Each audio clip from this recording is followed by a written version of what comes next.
Ganito na ngayon kalalaki yung bunga ng mangga dito sa likod ng bahay.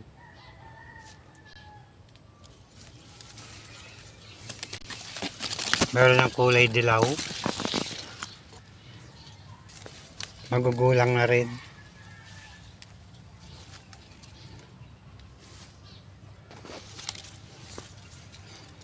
Pwede na siyang pitasin.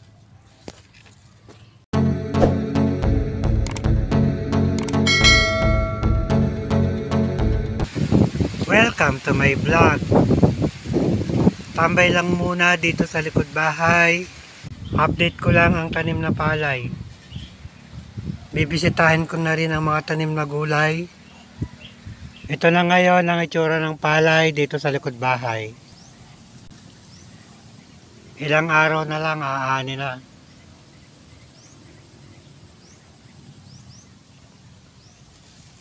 Madami pa rin kasing kulay green. Mga 3 days pa siguro ito, 3 or 4 days. Pwede nang anihin. Basta magtuloy-tuloy lang ang init ng araw.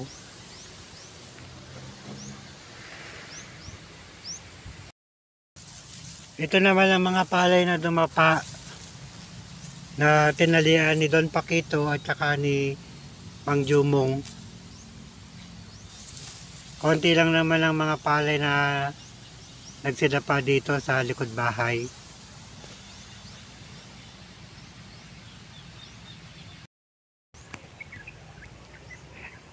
Ito na yung resulta ng ilang buwang pinagpaguran.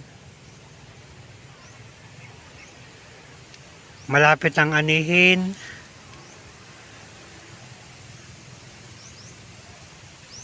Malapit na namang magkaroon ng bagong bigas.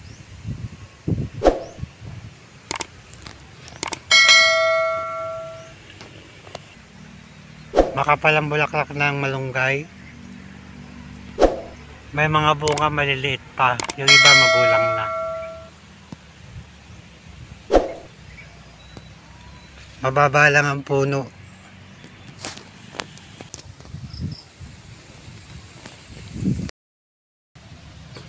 Update ko na rin ang mga tanim na gulay dito sa likod bahay. Ito yung bagong tanim na kamatis. Katatapos lang magpatubig kanina. Dahil sa umaga masyadong matindi ang init, madaling natutuyo ang lupa.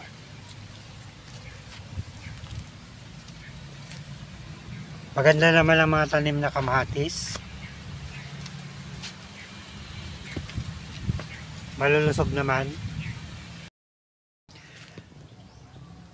Pinatubigan lahat ng tanim na gulay kanina, yung mga bagong kamatis na tanim. Pati na rin yung mga lumang tanim na gulay.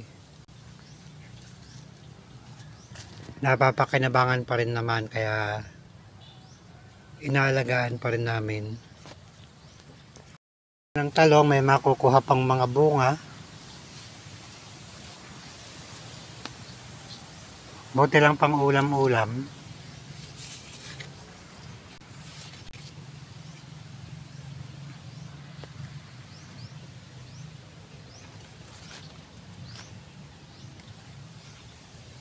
Maganda pa rin naman ang pagkakatubo.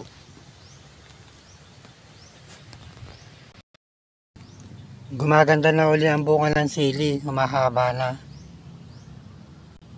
Dati kasi nangungulubot maliliit, ngayon mula lang mapatabaan. Gumaganda na ang bunga ulit. Tsaka dumami ang mga bunga, nagtuloy na yung mga bulaklak. Ito yung siling pangsigang. Medyo mura na rin ang gulay sa gawin namin.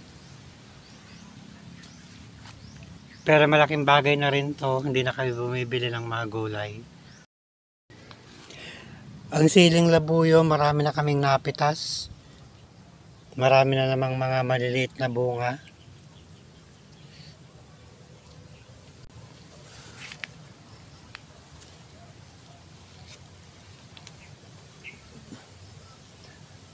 Ang bilis mamunga ng mga siling labuyo. Grabe ang kakapal ng bunga. Mga bagong bunga na niya ito. Yung mga hinog dati, pinitas na namin, pero marami pa rin mga nahihinog na naman. Tinabasa na namin ng okra, pero marami pa rin bunga. Tinanggal namin yung mga matatandang sanga. Nagbubunga na siya ulit. May mga nakalinya na ring uulamin. Pang masarap na puso ng saging.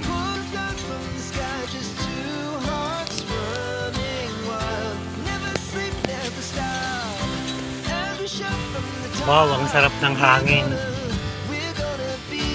Napakalamig.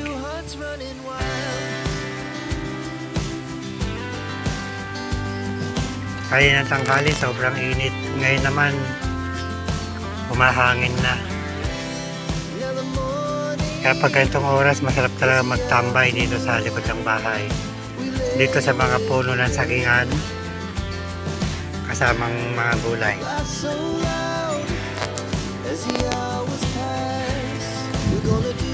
Nabali ang kawawang saging sa lakas ng hangin.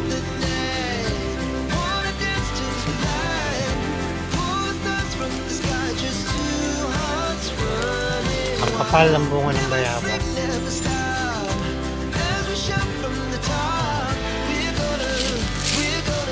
Grabe ang bunga.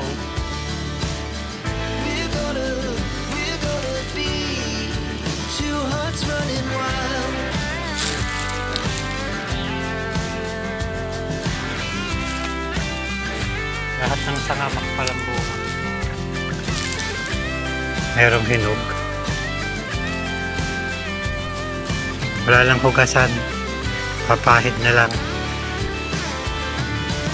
Kulay pula ang buto. Tamis. Ang sarap. Gusto niyo? Madami pa rin bunga ang miracle fruit. Madami nang napitas dito pero marami pa rin bunga. Sumahid na sa lupa dahil mabigat. Mababala kasi ang puno. Ito muna ang update ko sa mga tanim na palay at gulay dito sa likod bahay.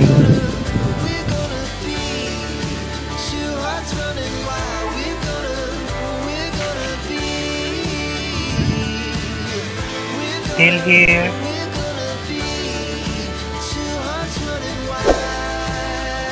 Thanks for watching.